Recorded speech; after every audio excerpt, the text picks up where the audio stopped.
Itigil ng China ang pag-aangkin at panghaharas sa Pilipinas. At ibabalik naman ng Pilipinas ang Typhoon missile sa Amerika. Yan ang hamon ni Pangulong Bongbong Marcos sa China. Kasunod ito ng pag-alma ng China sa pananatili sa Pilipinas ng Typhoon missile system ng Amerika na inilipat kamakailan sa isang sikretong lokasyon. Ang pahayag na yan ng Pangulo sa gitna ng patuloy na pananatili at pag-ikot-ikot ng mga barko ng China Coast Guard sa Baho de Masinloc at pagtatangkapang makalapit sa Zambales. Nakatutok si Ivan Mayrina. May hamon si Pangulong Bongbong Marcos sa China sa gitna ng patuloy nitong pangaharas sa mga barko ng Pilipinas sa West Philippine Sea. Let's make a deal with China. Stop claiming our territory. Stop harassing our fishermen and let them have a living. Stop ramming our boats. Stop water cannoning our people. Stop firing lasers at us. And stop your aggressive and coercive behavior. And return the Typhoon missiles. Tigil nila yung ginagawa nila, babalik ko lahat yan. Tugon niya ng Pangulo matapos kundinahin ng Chinese Foreign Ministry ang pagkakaroon ng Typhoon missile system ng Pilipinas mula sa Amerika. Tinawag ng China na mapanghamon at mapanganib ang desisyong ito at nanawagang agad na itigil ang missile program. I don't understand the comments on the Typhoon missile system. We don't make any comments on their missile systems, and their missile systems are 1,000 times more powerful than what we have. So I don't understand. Matagal nang inaangal ng China ang Typhoon missile launcher ng Amerika na nakalagak noon sa Lawag International Airport sa Ilocos Norte, pero inilipat kamakailan lang sa hindi tinukoy na lugar sa Luzon. Tomahawk cruise missile ang kinakarga sa Typhoon missile launcher at kaya raw nito umabot hanggang Russia at China. Kasama sa Balikatan 2024 ang Typhoon missile launcher at iniwan ito ng Amerika sa Pilipinas. Inaayos na raw ang training ng mga sundalong Pilipino sa paggamit nito. Sa Baho de Masinloc, halos isang buwan na ang mga barko ng China Coast Guard na umiikot at nagtatangkang lumapit sa probinsya ng Zambales. Hanggang kanina, sabi ni Philippine Coast Guard spokesperson for the West Philippine Sea, Commodore J. Tariela, may 4 na China Coast Guard na paikot-ikot sa Baho de Masinloc kasama ang kanilang monster ship, ang BRP Teresa Magbanwa, ang nag-iisang nagbabantay at nagtataboy sa mga barko ng China. You are advised that you are currently sailing within the Philippine Exclusive Economic Zone. Pinakamalaking kalyado ng Pilipinas sa sigalot sa West Philippine Sea ang Amerika. Kinumpirma ng Pangulo ang napipintong pulong nila ni US President Donald Trump. Bukod sa seguridad, marami raw kailangan pag-usapan ng dalawang lider, kabilang ang bagong immigration policy ng Amerika kung saan 100,000 Pilipino ang apektado. Nagpauwi na yata ng 100 na Pilipino. So this is something that we have to work through and hopefully resolve, because the Filipinos in the United States especially have really formed a very important part already of their workforce. So we'll see how we can influence the policy making in terms of immigration. Balak din talakayin ng Pangulo ang finance freeze na ipinatupad ng Amerika sa lahat ng foreign aid nito, lalo pat hindi ito malinaw maging sa mga mismong ahensya ng pamahalaan ng Amerika. Wala pang itinakdang petsa ang pulong ng dalawang lider. Para sa GMA Integrated News, Ivan Mayrina, nakatutok, 24 oras. Allahu Akbar. Bismillahirrahmanirrahim. Alhamdulillah Rabbil Alamin. Assalamualaikum warahmatullahi wabarakatuh. Ito pong ating pong episode ngayon ay tungkol po sa napakahalagang bagay. At ito po ang ating pag-uusapan ngayon.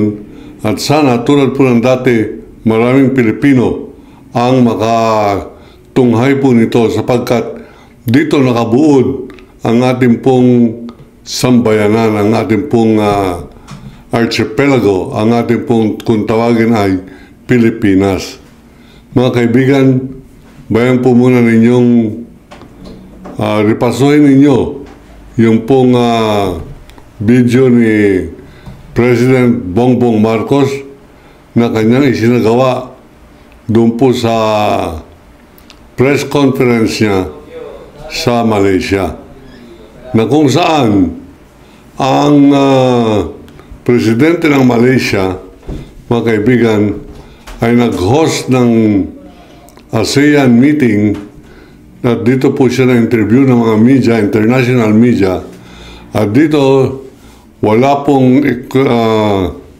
paligoy-ligoy na sinabi niyang, China, ihinto nyo ang pagbubuli sa amin, ihinto nyo pag-water cannon, pati yung pagbaril ninyo ng laser sa aming mga sasakyan.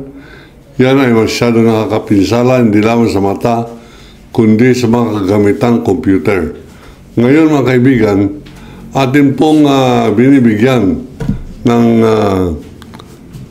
binibigyan po natin ng komentaryo itong bagay nito sapagkat ito nakaraang weekend, wala po akong ginawa kundi magrepaso ng world history. Nandiyan at nakita ko yung kung paano nag-alsa ang mga Greco sa Greece laban po sa mga Persian. Yung Persian nung araw, ngayon, yan po ang Iran. At ano pa sa lahat po na akin nababasa, pati Italy, buong mundo ay makikita sa world history kung paano umaalsa, nag-aaklas, lumalaban ang mga lokal o mga nakatira sa kanilang teritoryo upang ito ay paglaban. Bagamat masasabi po natin pinakatamad, pinakamatagal mag-react, pinakamatagal masaktan, pinakamatagal tumapang ay ang Pilipino nang tayo po ay sakupin ng mga Kastila upang turuan tayo ng Kristyanismo, mga kaibigan.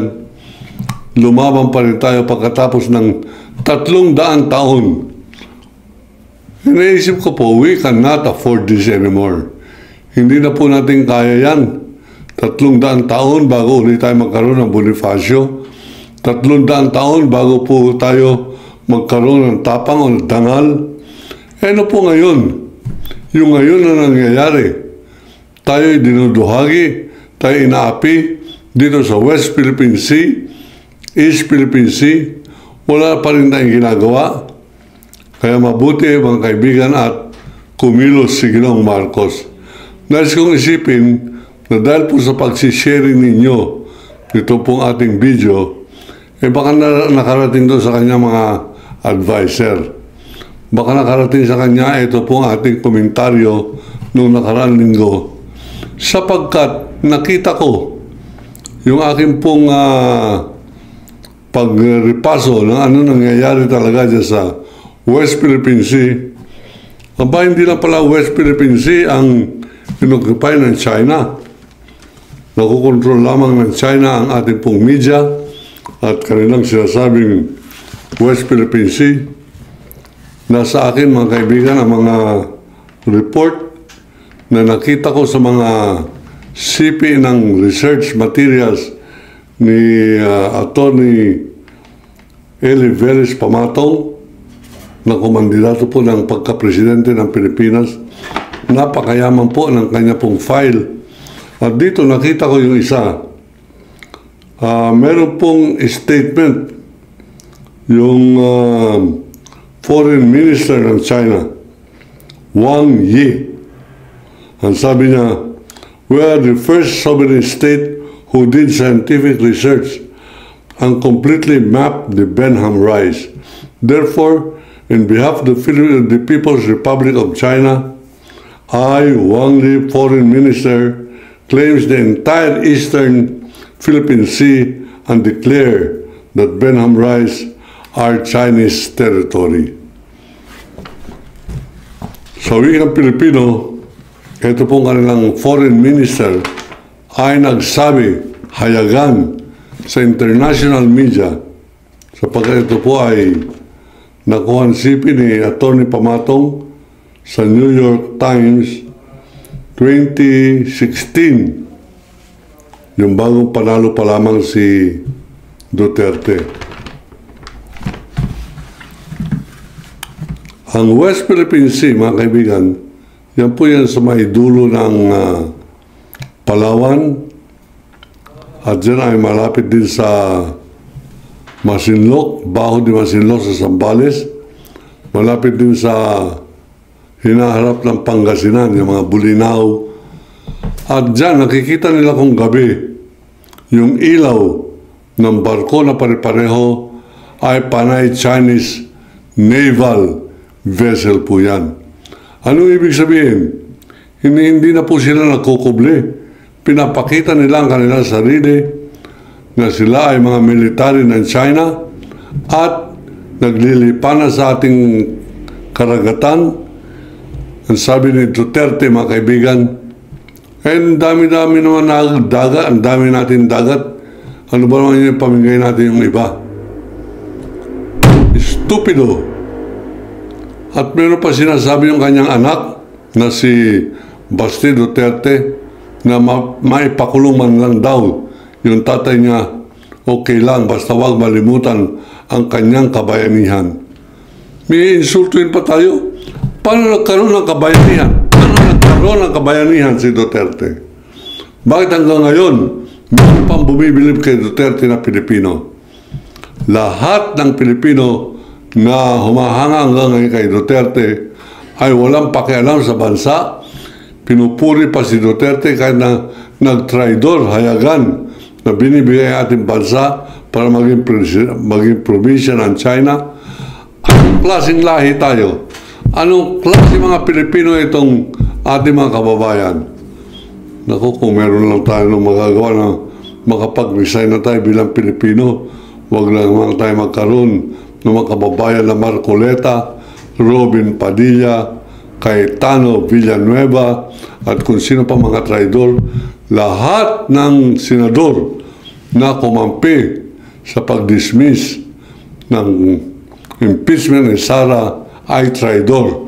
Kasama na si Panfilo Lacson at itong si Senate President, as usual, duwag, nag-abstain. Ibig sabihin, hindi bumoto in favor, hindi siya mamumura ng kawal ng demokrasya, hindi rin siya bumoto against. Basta wala lang, nangyari ang isang legislative bill na i-dismiss ang impeachment case ni Sara Duterte. Ang nagdi-dismiss judge, siya nag-initiate, naging pasimuno ng dismissal. Anong klaseng huwes yan?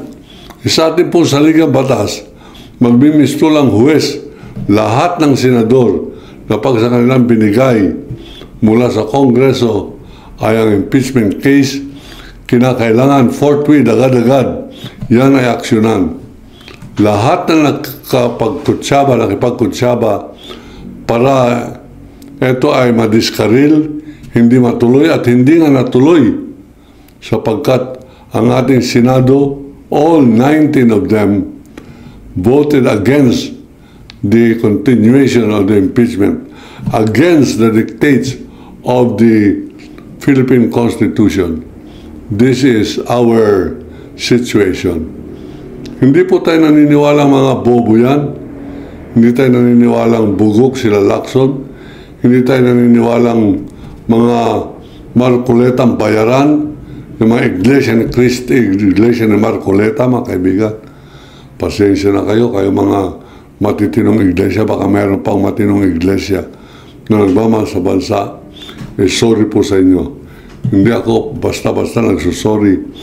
Pero ngayon magsusorry po ako sapagkat baka naman merong well-meaning member ng Iglesia ni Cristo na hindi yan tumitingin sa politika ng Iglesia ni Manalo, hindi yan tumitingin dyan sa black voting, at siya naniniwala na pag magrarally ka sapagkat naniniwala ka sa pinagkikipaglaban mo.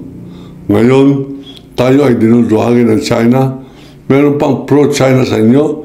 Meron pang Marcoleta nagsasabing katang-isip lamang yung West Philippine Sea. Abay, ginigrill niya pa yung isang resource person, si Tariela, mga kaibigan. Kanya pang ginigisat, sinasabing yan ba kaya naging West Philippine Sea? Naparehistro nyo ba yan sa UNCLOS? Abay, ano pa kayo natin pa naparehistro? Hindi. Basta yan, hindi katang-isip. Yan ay matagal nang within the economic zone of the Philippines. I-easy na po yan. At kung ikaw ay congressman, abogado, at hindi mo alam yan, ikaw ay bugok. Pero hindi tayo naniniwalang bugok si Marcoleta.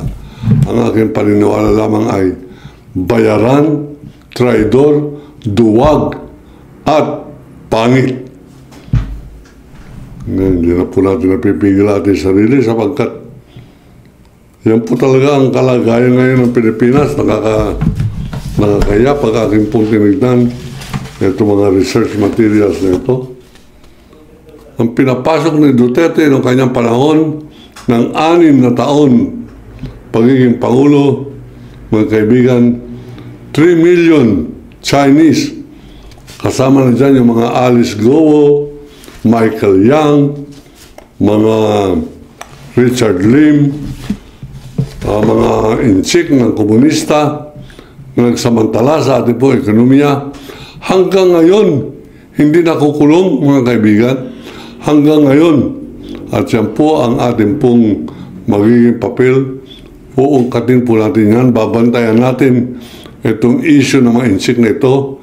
At hindi po ko mangingiming manguna sa pakikibaka laban pa sa pagdagsaan ng inchik dito.